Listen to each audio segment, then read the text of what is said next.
प्रशांत महासागर की गहराइयों में सतह से नीचे का तापमान सामान्य से पूरे 6 डिग्री सेल्सियस ज्यादा रिकॉर्ड किया गया है। विज्ञान की भाषा में कहें तो ये समुद्र के अंदर उबलता हुआ गर्मी का एक ऐसा टाइम बम है जो फटने के लिए तैयार है।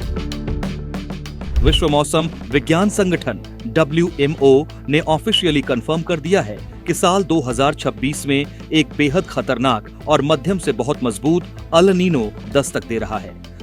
संयुक्त राष्ट्र UN के महासचिव एंटोनियो गुटेरेस ने साफ शब्दों में चेतावनी दी है कि यह अल नीनो पहले से ही ग्लोबल वार्मिंग से झुलस रही हमारी धरती की आग में घी डालने का काम करेगा।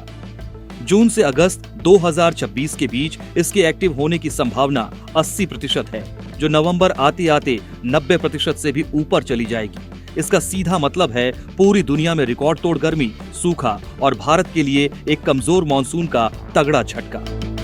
क्या है अल नीनो और यह मौसम को कैसे बदलता है? सरल शब्दों में समझें तो अल नीनो एक नेचुरल क्लाइमेट साइकिल है। यह तब होता है जब मध्य और पूर्वी उष्णकटिबंधीय प्रशांत महासागर में समुद्र की सतह का पानी असामान्य रूप से गर्म होने लगता है।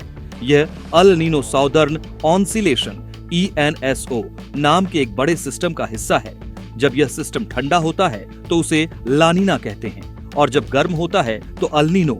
आमतौर पर यह साइकिल हर 2 से 7 साल में एक बार आती है और लगभग 9 से 12 महीनों तक एक्टिव रहती है। ये खेल मार्च और जून के बीच शुरू होता है और नवंबर से फरवरी के बीच अपनी चरम तीव्रता पीक इंटेंसिटी पर पहुंच जाता है। लेकिन विज्ञान का एक क्रूर नियम यह भी है कि अल नीनो का सबसे विनाशकारी असर इसके पैदा होने के दूसरे वर्ष में दिखाई देता है। 2026 का अल नीनो इतना खतरनाक क्यों है? WMO की महानिदेशक सेलेस्टे साउलो के मुताबिक हमें एक बहुत ही भयानक स्थिति के लिए तैयार रहना होगा।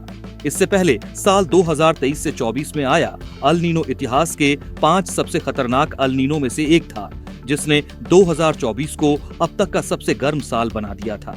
अब 2026 में समुद्र के नीचे जमा गर्मी का विशाल भंडार इससे भी बड़े संकट का इशारा कर रहा है।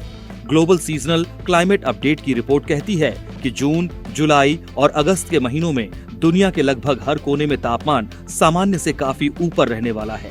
यह भयंकर गर्मी इंसानी शरीर में शारीरिक तनाव को इस कदर बढ़ा देगी कि कई इलाकों में जिंदगी ठहर जाएगी और पानी के सोर्स सूख जाएंगे। भारत और दक्षिण एशिया पर असर, मॉनसून पर मंडराता खतरा। भारतीय उपमहाद्वीप और दक्षिण एशिया के लिए यह रिपोर्ट किसी रेड अलर्ट से कम नहीं है। South Asian climate outlook forum के डेटा का हवाला देते हुए WMO ने साफ कर दिया है कि अल नीनो के कारण इस साल दक्षिण एशिया में मॉनसून की बारिश सामान्य से काफी कम होगी। भारत जैसे कृषि प्रधान देश के लिए मॉनसून सिर्फ एक मौसम नहीं, बल्कि देश की आर्थिक लाइफलाइन है।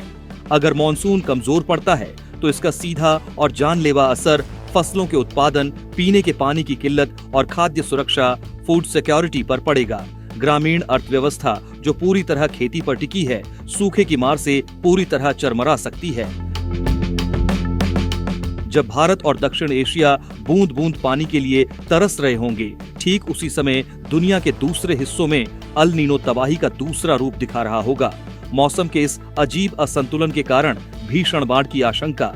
दक्षिणी अमेरिका, USA के दक्षिणी हिस्सों, हॉर्न ऑफ अफ्रीका और मध्य एशिया में सामान्य से बहुत ज्यादा बारिश होगी, जिससे विनाशकारी बाढ़ आने का खतरा है। सूखे और आग का तांडव। दूसरी तरफ ऑस्ट्रेलिया, इंडोनेशिया, मध्य अमेरिका और कैरिबियाई देशों में मौसम पूरी तरह शुष्क और बेहद गर्म रहेगा, जिससे जंगलों में आग और अकाल जैसी स्थितियां बन सकती हैं। जलवायु परिवर्तन बनाम अल नीनो असली सच क्या है? यहाँ एक बात समझना बहुत जरूरी है, जिसे वैज्ञानिकों ने भी स्पष्ट किया है। इस बात का कोई सीधा सबूत नहीं है कि ग्लोबल वार्मिंग या क्लाइमेट चेंज की वजह से अल नीनो की फ्रीक्वेंसी या इसकी ताकत बढ़ी है। अल नीनो एक प्राकृतिक साइकिल है जो सदियों से चल रही है, लेकिन असली विलन हम इंसान हैं।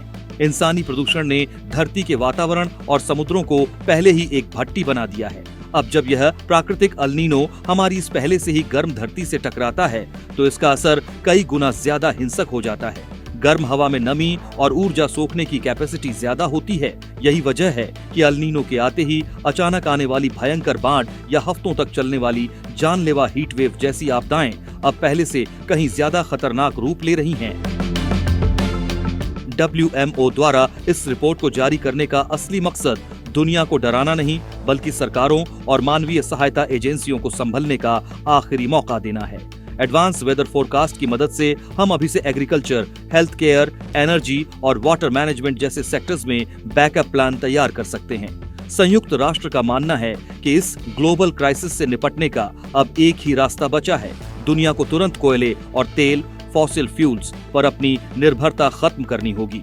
रिन्यूएबल एनर्जी को अपनाना होगा और दुनिया के हर नागरिक तक अर्ली वार्निंग सिस्टम, समय से पहले चेतावनी देने वाली तकनीक पहुंचानी होगी, ताकि आपदा आने से पहले ही जान माल को सुरक्षित किया जा सके। समय तेजी से निकल रहा है और इस बार प्रकृति हमें संभलने का ज्यादा मौका नहीं देने वाली।